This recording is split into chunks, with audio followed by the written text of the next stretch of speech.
All right, from 1986, 87, and the juggernaut of phone answering machines, but this is not an answering machine. Radio Shack and DuoFone, this CPA-1000 computerized phone account. I'm not sure what they're considering computerized. Maybe in 1987 you just wanted to get the word computer in everything you sold. But this is a phone accountant. Provides a detailed printout of all incoming and outgoing phone calls. Allows entry of account numbers for phone budget allocation. How many minutes you spent on with a client or something like that. Helps spot abuse of phones. I think that's a biggie. Compatible with touch-tone phones. You might look at the printout there, because you won't see anything that clear on this video. The old ink ribbon is long dried out. I tried my best to fix it, but I only had limited success. So let's take a look at this beast. All right, before we get into the detailed look, let's throw up a screenshot of the ad for this from the 1987 Radio Shack catalog, which shows this was $100 and was available in November 15th, 1986. A price breakthrough. Call accountant. Plugs anywhere in your line to provide you with an easy to read detailed printout of all incoming and outgoing calls. But no messages. It's not an answering machine. Automatically prints month, day, and year, and things like that. You can use it to bill clients based on how many minutes you spent with them. You get total time spent on calls. And it helps you spot abuse. This is something similar to that little thing for kids I uploaded a video about, where the kids had to use a credit card to watch television to prevent too much excess screen time. But this is says it's for businesses. Maybe so, but a couple things that would make it really hard is this thing goes through a lot of printer paper. Just for one call, you get like 6 lines of printing.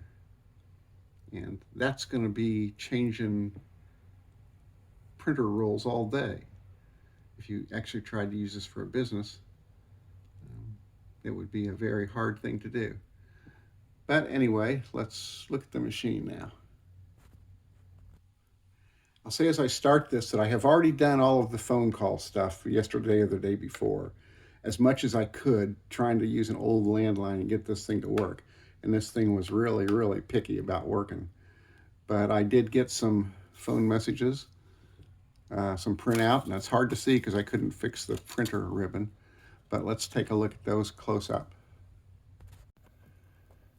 Here's sort of the close-up of the records I was trying to show. Here's like a printout of the incoming calls on that date. How many were answered, how many weren't answered, total length of time online, things like that. There's the outgoing, the date, the phone number I called, that's that Naval Observatory, length of time online, things like that. So it does pick up some stuff, sort of as a proof of concept anyway. But that ink roller just makes it impossible to use.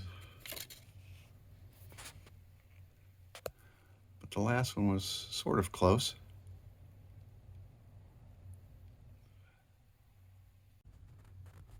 Okay, well, the end of the video where I go through all the phone calls, that's going to be kind of a lot of fails, but I think I'll probably try and keep them in there to show what I went through. Here you have your AC adapter.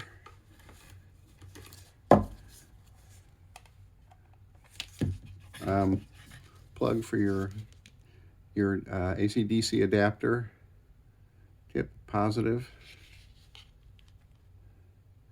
I notice that one has what is that, a 5 of 88 date code. So maybe this is an older version or a newer version. Not 100% sure what that is. And on the bottom you have a spot for 4 AA's. 1987 date code there. DuoFone CPA-1000. It's a Radio Shack model, 43-152. And here's some of the codes you have to know when you're printing things out. So it's going to take quite a bit of learning to figure out what those codes are. But I do get some of those printed out. It's just they're so light that it's hard to read them.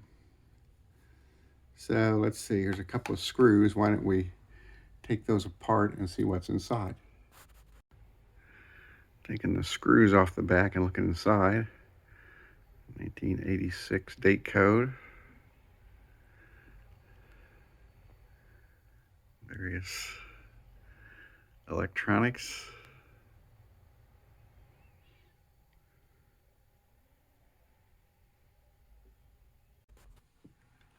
Okay, back by the phone plug, there's a little button you have to press sometimes that resets everything. Initial set. I don't know if this machine has faded colors or not over the years, but I don't know what the original color was.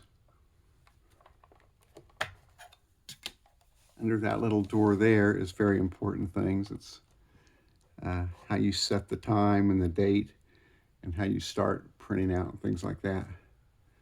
So that all seemed to work okay. Our print roll, now I'm not using the prescribed roll of paper, but I am using some 1.5 inch wide from a Canon printer. And I was wondering when I got this if this was supposed to be thermal printing, but I did find an ad that clearly shows it's bond paper. Let's see, we have a low battery alert, which comes on if the thing's not plugged in. And this thing needs to be plugged into a phone line to get anything to work. It tests for phone line voltage. If it doesn't get phone line voltage, nothing else works, even if you have the AC adapter plugged in.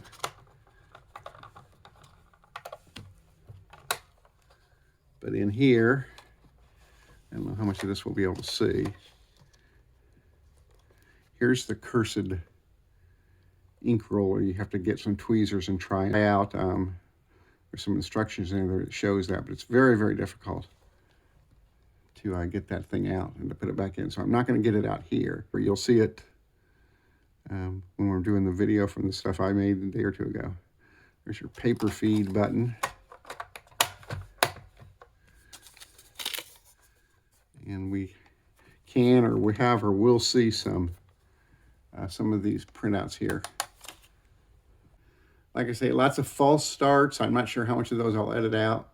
Lots of fails. I'm not sure how much of those I'll edit out.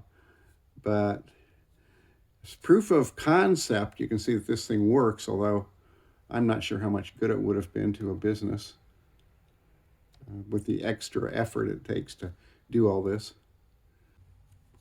The instructions are almost 30 pages long.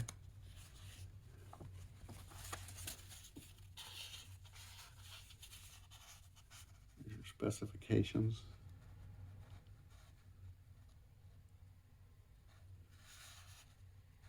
Nothing special.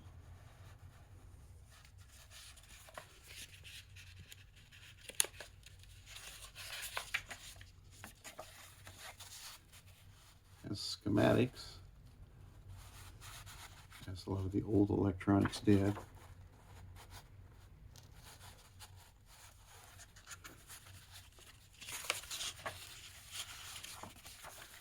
I still think one of the most interesting things is there's the way to how to see what some of the symbols are on your printout. Rather than just printing it out alphabetically, they just use math numbers and signs. But this little thing right here, use only the specified ink roll. I looked all over the internet trying to find Reader Shack ink rolls that looked like this. None of them do. And it's not in a catalog. The paper's in a catalog, but not this. You have to order at your local Radio Shack store. No catalogs for you, ink roll people. I'm using one of these little splitters, one to the phone computer and one to my sort of a landline telephone. I had to look all over for this, but I think I had it in the 80s, maybe with a little Tandy 102 computer or something like that. I'm not sure, but I did find it. All right, I'm going to try calling this from my cell phone and see what happens. A little previous test showed that it's not going to do anything until I hang up.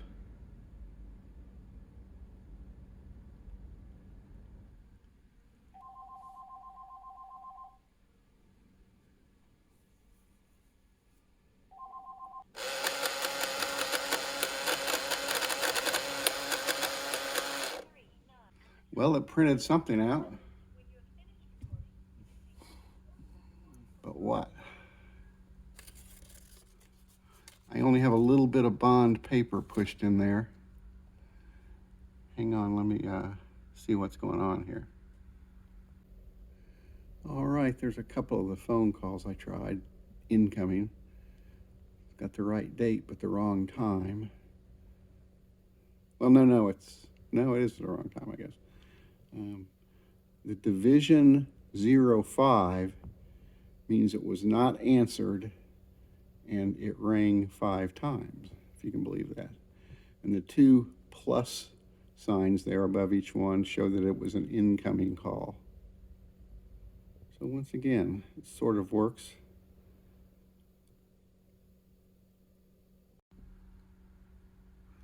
All right, to check the time and date, press the start button. Time, date, and total number of calls are printed out.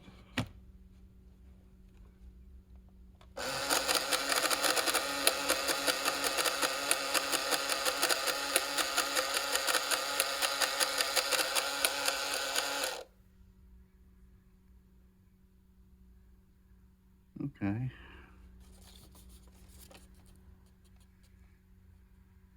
There is information there.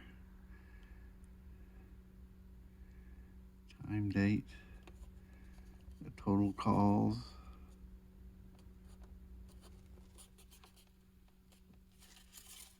How well we'll be able to see that.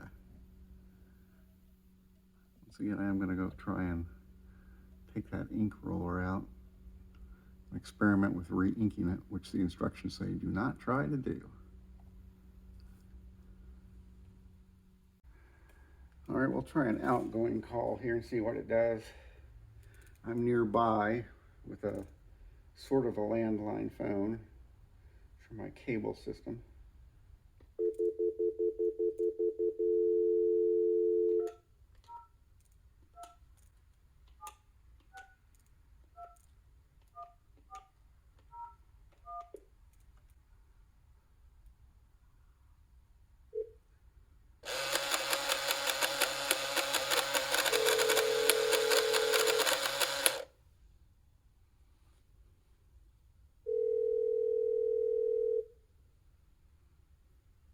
Well, it clicked, ran the paper through.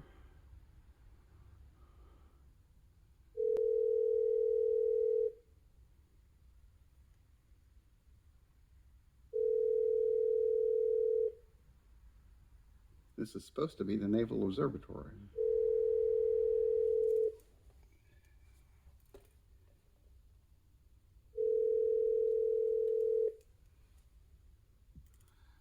Well, they're not answering.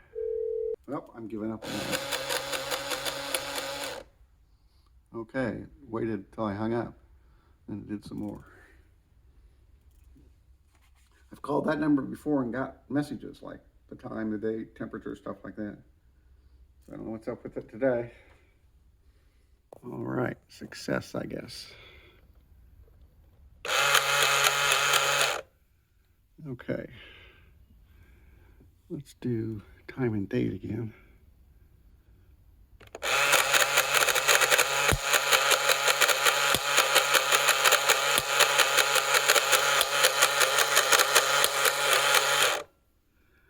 So there's our time and date and phone calls. Is it just me or is that ink looking better? I think it is. It's like it has revived. Calling Naval Observatory again.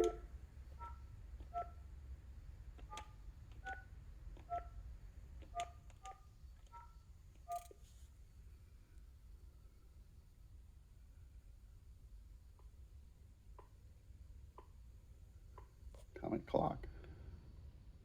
U.S. Naval Observatory Master Clock at the tone, Eastern Standard Time, 12 hours, 9 minutes, 30 seconds. Universal Time, 17 hours, 9 minutes, 35 seconds. U.S. Naval Observatory Master Clock at the tone, Eastern Standard Time, 12 hours, 9 minutes, 45 seconds. Universal Time, Okay. 17 hours, 9 minutes, 50 seconds. And there it comes.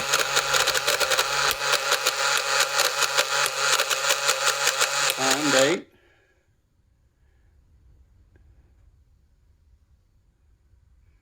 And can I see the phone number there? Hang on a second. Well, that isn't right. The two plus signs there show it as an incoming call. Plus, there's no outgoing phone number listed. So there's some sort of glitch there somewhere. Well, we'll try and change the ink maybe. This is funny because they tell you what paper to reorder, but not the ink. Use only specified ink roll, which can be ordered at your local Radio Shack store. There's no catalog number. You gotta take it to the store, which is, of course, not gonna happen. You gotta fiddle with some tweezers and a funny thing to get it out. So I would be right in the frame of the camera doing that. So I'll probably do this just off screen, see if I can get it out.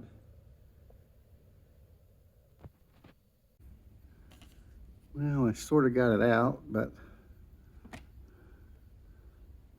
there's a little bit of felt there, but I can't get that little roller out of that black caddy.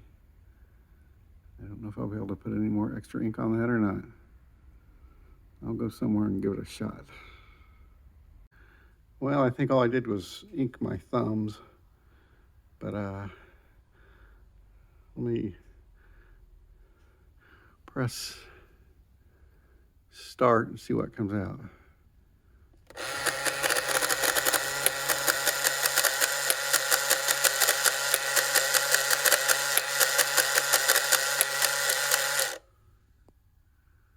I don't know if that's any better or not.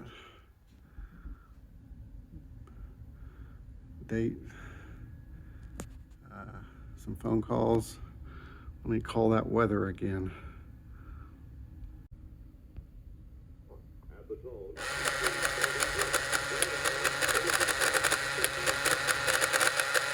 Universal Time, 17 hours, 36 minutes, 20 seconds. Okay, that's XX multiplication, so that shows an outgoing call. At the tone, Eastern Standard Time, 12 hours, 36 minutes, 30 seconds.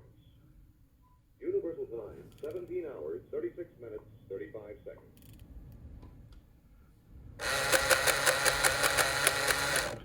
And then the wrap up.